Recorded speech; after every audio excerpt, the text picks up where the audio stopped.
the Hourglass Veins. The mall buzzed like a hive, neon lights blinking, escalators groaning, toddlers crying, K-pop echoing from a tech store. Rena and Helen wandered through it all, half lost, half dazed, unsure if they were shopping or just escaping the weight of another pointless Saturday. They had just stepped into the center atrium when it happened. The fountain froze mid-jet. A coffee vendor's laughter became a single stretched syllable, suspended in air. Even the flickering LED billboards paused, like a paused video, faces frozen mid-expression. Blinking lights trapped between on and off. Everything stopped, except them. Rena? Helen's voice cracked the silence like glass. Did you see that? Rena nodded slowly, eyes wide. Her phone was dead, no signal, not even the glow of the screen. It wasn't just a blackout, time had stopped.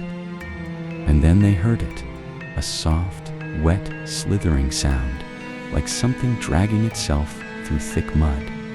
They turned in, there it was. The walls had changed. Gone were the white tiles and storefront windows.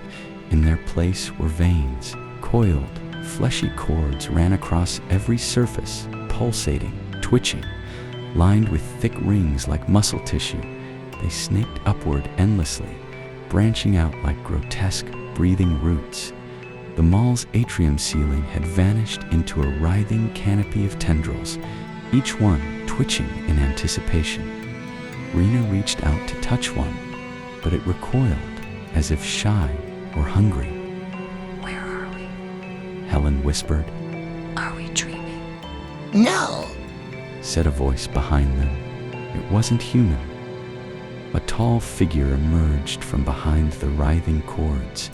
Its body was cloaked in the same ribbed flesh as the walls, 1,000 eyes blinking along its arms. It had no mouth, just a slit across its neck that pulsed as it spoke. you have entered the vein fold. The what? Rena asked, voice barely a whisper. A crack in time. The price of your trespass is motion. Time will not run again unless one of you dies. Helen laughed nervously. No way. This is a prank, right? Some viral marketing thing. The creature simply turned and gestured behind them. A fleshy hourglass hung midair, veins for glass, black ichor, slowly dripping down in reverse. Rena reached for Kai's hand, but she pulled away. Don't touch me. They stared at each other, breathless, surrounded by twitching walls and the hideous sound of the creature's heartbeat echoing all around them. This can't be real. Helen muttered. What if we waited out? The figure shook its head. Each hour that passes within the vein-fold steals from the world outside. One life for time to flow again. No other way. Rena stepped back, trembling. We can find a loophole. Sacrifice a part of us, maybe? But Helen was already inching away. I'm not going to die here. Neither spoke again. Minutes or hours crawled by. The veins began to tighten around the mall's skeleton. The fountain twisted into a spiral of muscle. The food court dissolved into rows of hungry mouths. Then Helen lunged. Rena dodged, screamed, tripped over a pulsing route. They struggled. Claude begged. She pleaded with her to stop. But desperation had made her something else. And when the veins accepted her offering, a misstep, a fall, a gash across the neck, they withdrew. Time lurched. The mall lights flickered back on. The crowd moved as if nothing had happened. The music resumed. Coffee steamed. Rena sat alone, trembling, in the center of the food court.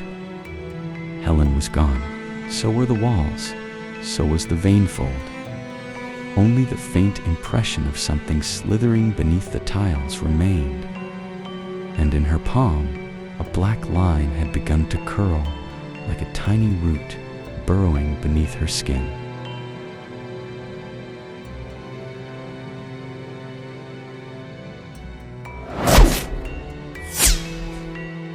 Formed from patterns and echoes, this story is purely fictional.